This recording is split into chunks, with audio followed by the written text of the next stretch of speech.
Hello बच्चों, आइए इस प्रश्न को देखते हैं। क्रेब्स चक्र के संबंध में कौन सा एक सही नहीं है? ए, इसे सिट्रिक अम्ल चक्र भी कहते हैं। बी, माध्यमिक यौगिक मौलिक अम्ल होता है जो ग्लाइकोलाइसिस को क्रेब्स चक्र में संयोजित करता है। सी, यह एक माइटोकॉन्ड्रिया में होती है। डी, यह 6 कार्बन यौगिक के साथ प्रारंभ होती है। तो यहाँ पे हमें बताना है कि जो क्रेब्स चक्र है इससे यहाँ पर कौन संबंध नहीं रखता है।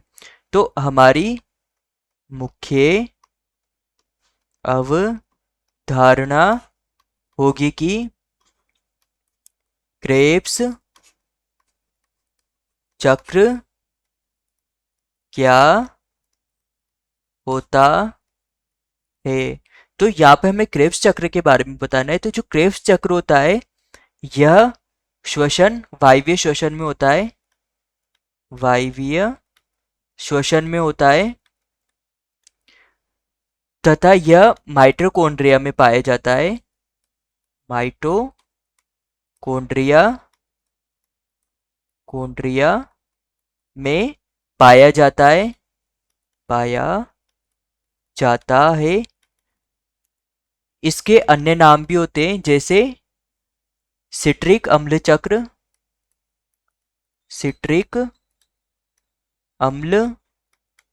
चक्र या फिर ट्राई कार्बोक्सिलिक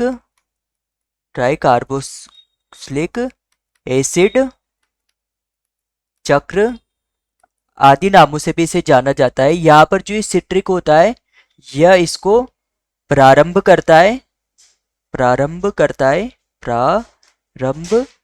है तथा यह 6 कार्बन युक्त होता है। तो यहाँ पर प्रश्न ने हमसे पूछा था कि जो क्रेब्स चक्र है के संबंध में कौन सा एक सही नहीं है। तो हमें एक जो सही नहीं है उसको बताना है। तो यहाँ पर ए है कि इसे सिट्रिक अम्ल चक्र भी कहते हैं। तो इसे सिट्रिक अम्ल चक्र भी कहा जाता है। तो यह हो जाएगा गलत क्योंकि यह सही है और यहाँ पे हमें जो सही नहीं है उसे बताना है। बी है हमारे पास माध्यमिक यौगिक मेलिक अम्ल में होता है जो ग्लाइकोलाइसिस को क्रेब्स चक्र में संयोजित करता है। तो जो ग्लाइकोलाइसिस है इसे क्रेब्स चक्र में एसिटाइल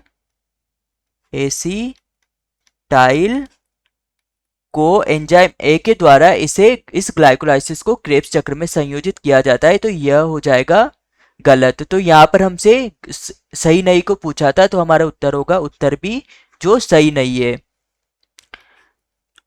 सी है हमारे पास, यह माइटोकॉन्ड्रिया में होती है। तो जो क्रेब्स चक्र है यह हमें माइटोकॉन्ड्रिया में मिलता है। तो यह भी हो जाएगा गलत। डी है हमारे पास, यह 6 कार्बन यौगिक के साथ प्रारंभ होता है। तो यह जो 6 कार्बन यौगिक युक्त होता है सिट्रिक अम्ल इसके साथ प्रारंभ होता है। तो यह भी हो जाएगा गलत। तो हमारा उत्तर होगा उत्तर बी।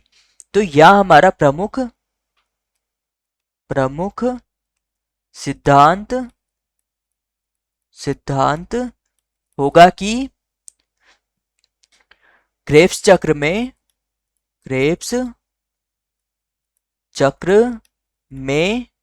ग्लाइकोलाइसिस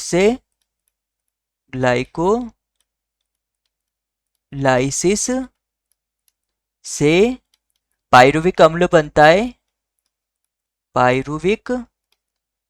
बनता है जो आगे जाकर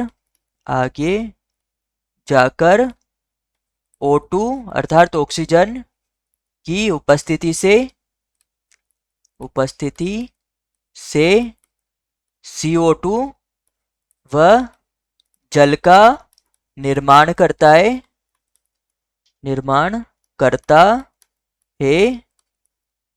व ऊर्जा मुक्त करता